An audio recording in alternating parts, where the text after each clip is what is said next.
Greetings, traveler. Alright, here we go, chat's Greater Fortune. So we're getting 2 greater trinkets. Basically, everybody has souvenir stand. Considering Crag, I've not played a lot of Crag, but technically it does make sense in trinket meta. Like, you know you're gonna have a cost. Crag can help you smooth out that turn. Let's go check it out.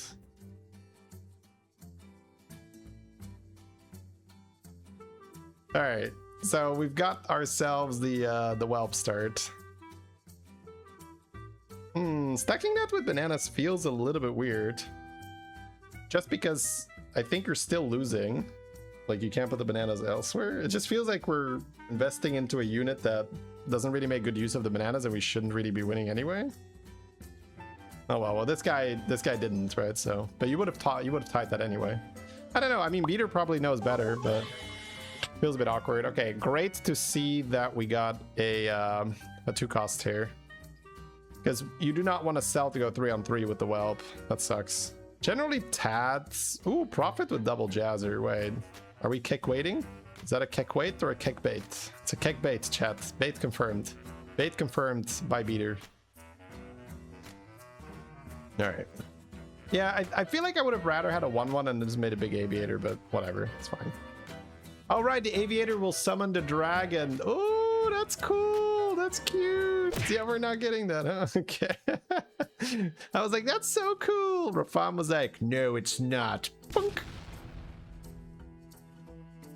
Golden Tad, question mark? Question mark, question mark, question mark? I feel like you just cycle the Tad. Buy the Tad, sell 2 Tads, level. You have an aviator, maybe you get like the 2-5 taunt that scales. It's a bit weird in Mukla lobbies because they just gotta one-shot the taunt. But it is nice to summon it from aviator because then he gets buffed.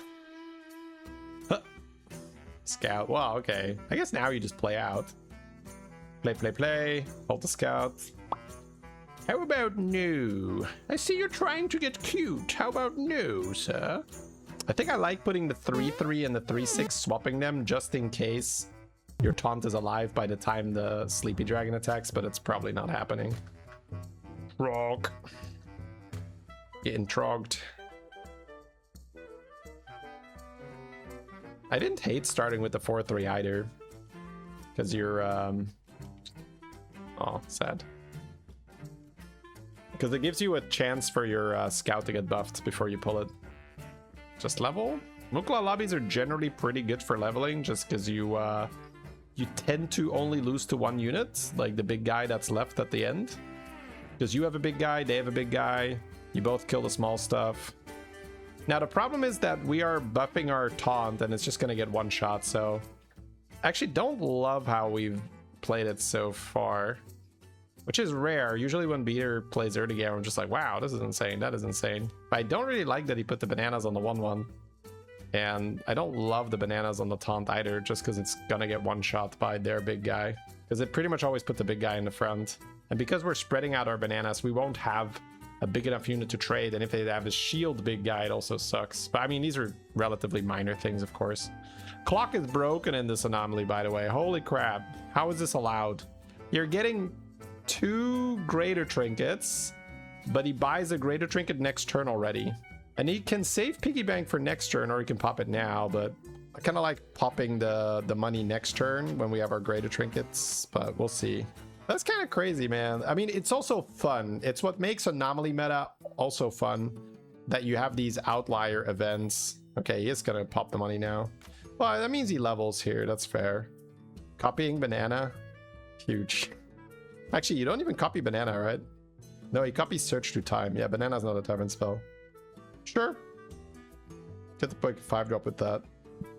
So he can take up to 10 damage this turn, and then it's going to be on 20. But he is getting 2 greater trinkets next turn to stabilize with. Alutemo did this with the Zesty portrait, and he got 2 Zesty portraits on turn 7. That was disgusting. So I'm quite curious what Beater's going to pop off with here. All right, we are winning. The opponent is also not really, might have just leveled here to try and get the Stein value. Here we go. Greater trinkets coming in. So you want something that's good to have 2 of. It's Sanders but no Zarjira lobby. Faces is weird. We don't have an immediate target, which seems really scary. Mosaic also without Bran feels weird. Yeah, I think just going fishing rod. Ooh, okay, so last one standing is really good because he needs tempo right now. And Futurefin is also really good because it gives him a win condition later on. So it's actually maybe not like perfect, but pretty close to perfect first results from the fishing rod. Kind of like one fish for tempo, one fish for, well, you know, fish. It's funny. Well, I guess technically the amalgam is also a fish. It's everything. And he also has a scout in his hand already. Ooh, there's a brand. Oops. I love it, man. The moment you see a brand, it's like, get the fuck out. All you things are not brand. It doesn't matter what I sell. Just get out of here. Get out of here. Oh, yeah. Panda? Just gonna freeze the panda? Not enough time? No, he can buy the panda. Oh, he wants spell power end of turn. Yeah. Seems good. Right, spell power. Oh, and then back to back on the Futurefin, maybe. That would make sense, yeah. Tier 7 comes in for tempo. Still at 31% to lose. Does get a great trade here that allows him to summon his minion, so... I think when the Aviator summons the minion, we're pretty likely to not take damage. Yeah, there we go. You don't like it to make back-to-back one of the best comps? You can play it in every lobby. Yeah, back-to-back I don't think is good on average, and I think that's the classic problem, where back-to-back feels oppressive because when you lose, you quite often lose to someone that got back-to-back online. But I think when they have their data that they're basing decisions on, back-to-back looks like, you know, at the very least not problematic.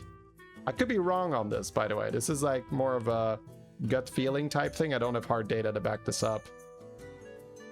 But it's been, it's like a very common thing that happens where we don't see all the people that are going back-to-back and they lose because they are 7th, 8th, 5th, whatever. You see the guy that is still alive and you're like, I lost to another back-to-back game. It's like, yeah, but there's 3 guys that tried to play that died. So the average win rate of back-to-back in this lobby was horrible, even though it won the lobby. I hope that makes sense. It's but yes, especially for very, very high level players like Beater, like Jeef, like Sliders, these guys are so good at understanding when they have to play it that they do make it feel completely broken. That's the Tide Caller for more spell power. Ring Bearer, Tide Caller. So I'm so glad I'm not doing this turn. This seems like such a nightmare. Okay. I'm just playing 2 7-drops, I guess. Yeah, he has some spell power. Sure. Also gives him nice Futurefin buffs. First place rate should still be high. Yeah, for sure, for sure. But I don't think first place rate is as big of an indicator as average win rate for them.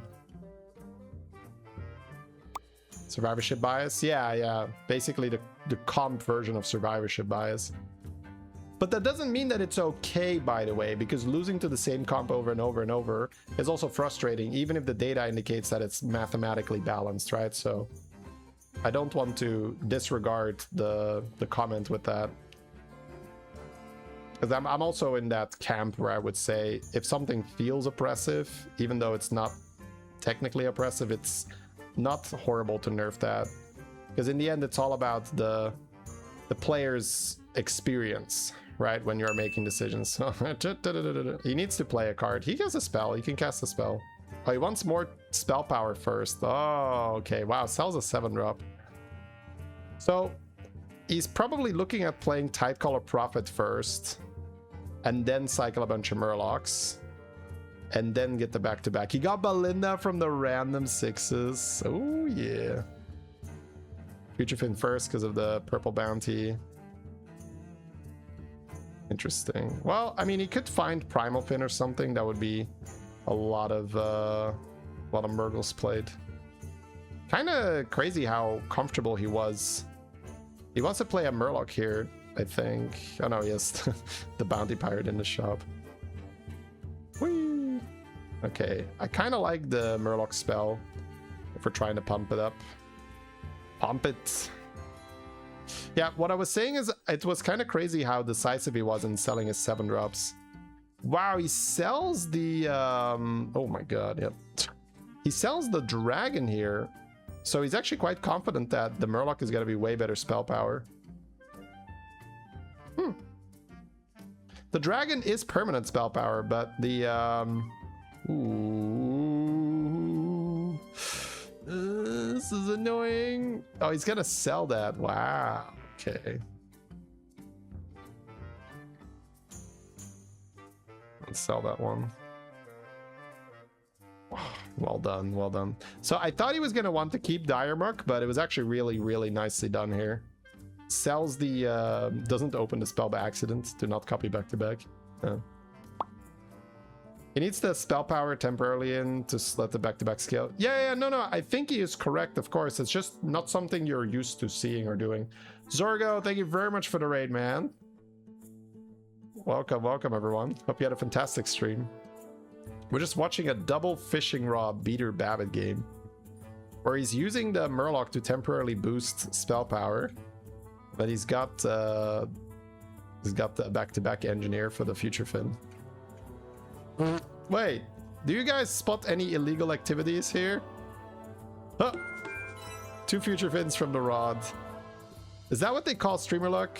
Is that it? Did I just witness it? Now the interesting thing is, if he doesn't triple it, but he only gets 1 Futurefin, he can Futurefin to Futurefin, which is also really good. He could just hit everything too. It's an option. You know, I actually think it's a pretty good play, hitting everything. I would recommend it. I would do it.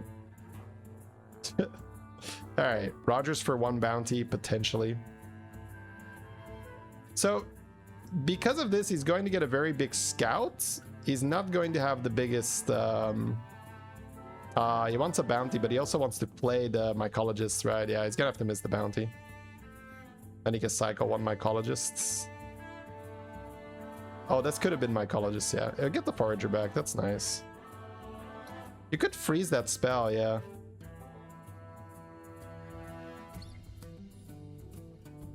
Kind of Papega, though. You're gonna float way too much gold. Now Drakari? Yeah. Drakari's still good. 37 seconds. Scope armor, very nice. Coral, yeah, Coral's good. So usually the highest cap... Oof, I kind of want to freeze that. Yeah. Usually the highest cap that you can get is using the Futurefin to buff a Futurefin in the hand, and then you get massive buffs. Yeah, he's trying to optimize his gold here. And playing the Coral is just minus stats because the scout comes out with double the stats when it comes down, right?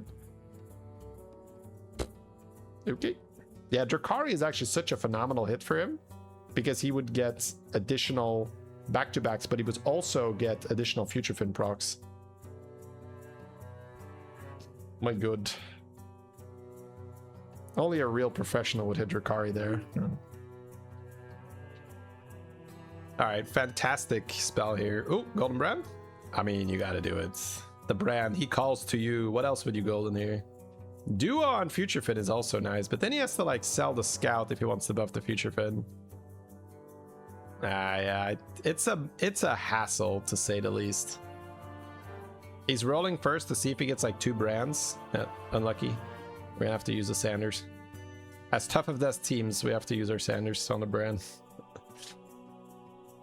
Spell power is gonna ramp up like crazy here. It's playing a ton of Murlocs. Golden Belinda actually gives you... Okay, we're aiming for the gold. We have to go. Oh my god, these random Murlocs are just not random at all. Scripted. Tado. Okay, too many Tads. Go. Dude, you're at the point where you might even waste this Magic Fin at some point, but... Okay, it's gonna skip the gems because it's taking too long. Like, it's not worth the time. You can cycle Tad on that blue bounce. Sorry, you can cycle Mycologist on that blue bounty. The thing is, he needs to empty his hand a bit to play this Magic Fin, but looks like he's just gonna lose some value. That's fair. Cycle a bit of spell power. A little bit of spell power for the boys. Holy. If he rolls a Drakari here, what's he selling? Oh! Oh, he played the wrong guy. Well, good adaptation. Honestly, that's just him saying like, well, tough. Whoa! Look at that chop! Oh my god! Whee! Woo! Why not Golden Harbinger? Because brand gives you money, and money gives you everything you want in this game. I mean, in life, it's a decent amount, but it can't buy the love of your minions, but you can just buy them against their will from the tavern. So there you go. Just more money. Sanders from fishing. Yeah, his hand is full, but they compensate for that. Dude, this used to be so frustrating, by the way. You think you're gonna get a 7-drop, and then you get a fucking banana because there's a Mukla. But they fixed that, where now it's backlogged, right? So it's quite nice. He's losing value. He could play one back-to-back to make hand space, but then he loses out on the spell power because he gets more spell power. Oh yes, 27 gold! My brother, we have to just play cards. There's no need to optimize for money here. I forgot that he played overconfidence on a Magic Fin. It is play card to do things, play card to do things, play card. Like, you just Hamul for Murlocs. You can't sell that. Okay, he has so many Hamuls. Make sure we buy the Drakari. Yeah, he's gonna use a back-to-back, even though he loses out on some value. You actually want to Hamul a Murloc in the shop next, because the Balinda will make it take too long. Funny. Alright, there's another end of turn lady, which I guess we want. New hero power is good. Yep. He's quickly checking what did I have. Jandis is gonna be broken somehow. It's almost always like, how is Jandis broken? Like, I'll figure it out. Yeah, if you find another Magic Fin and you do a back-to-back Magic Fin, you can actually cycle it. He's actually going to burn all his money. This is impressive.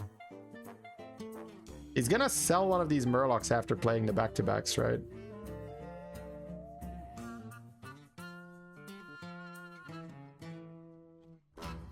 Or maybe he's not.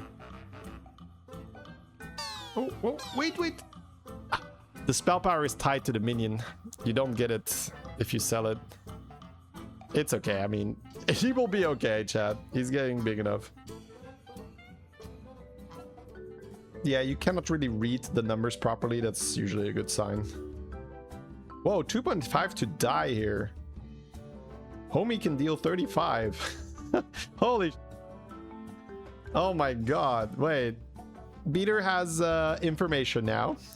The Mukla also went double fishing rod, but he's full scam. Gets a ghost round to chill. Golden Coral. The thing is, if he's scammed, the Golden Coral doesn't even matter that much. How does he use... yeah, he's gonna start spreading out the buffs a bit. Well, not yet, I guess. I guess he has a ghost round, so he doesn't have to. He can swap the 6-drop, I guess, so... Okay, not swapping that.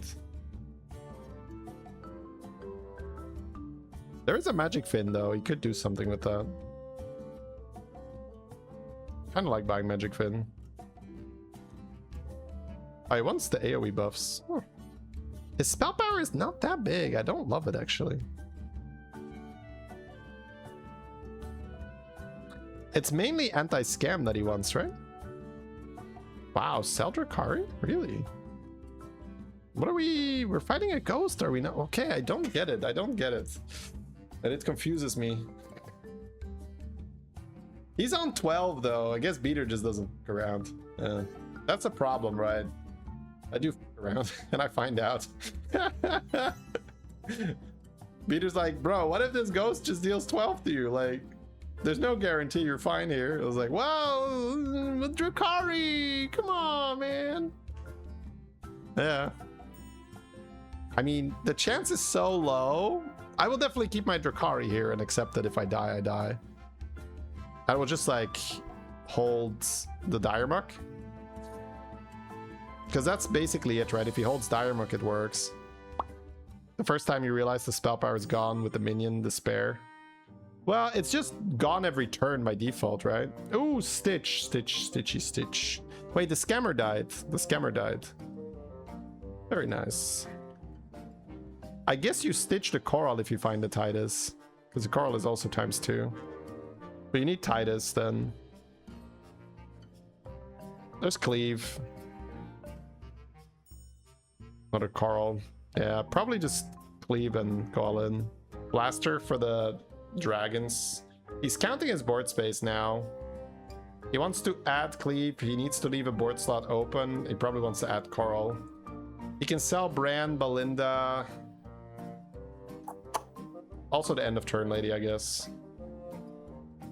If he's desperate. Bran you can sell for sure.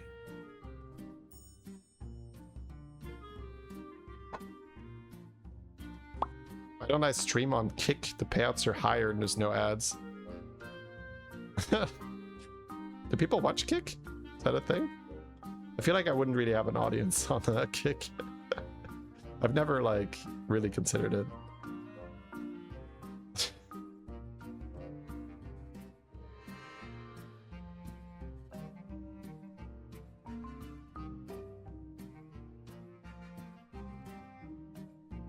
I think, no, what I did was, at some point, I looked at the Hearthstone category on Kick and I saw it was basically dead. And I was like, oh, okay.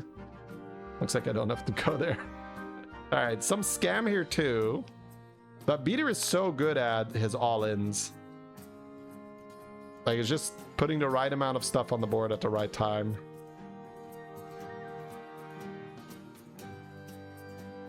Shh. Coral too big. Coral is large. Coral is hungry. Nom nom nom nom nom nom. 22. One off, one off. There is another streaming platform with higher payouts, but I'm not sure Shady is into that kind of stuff. Kick W. Full kicks, chat. Chat's going full kick. Hearthstone views are not there because you're not there. You could start something. I mean, I don't have anything against it. It's just seems like a hassle to set up. Seems like a hassle. Yeah. I'm just looking at what Beater here would want to add. I guess another Murloc in his hand for Diremuck. Yeah, like a Venom Murloc in his hand.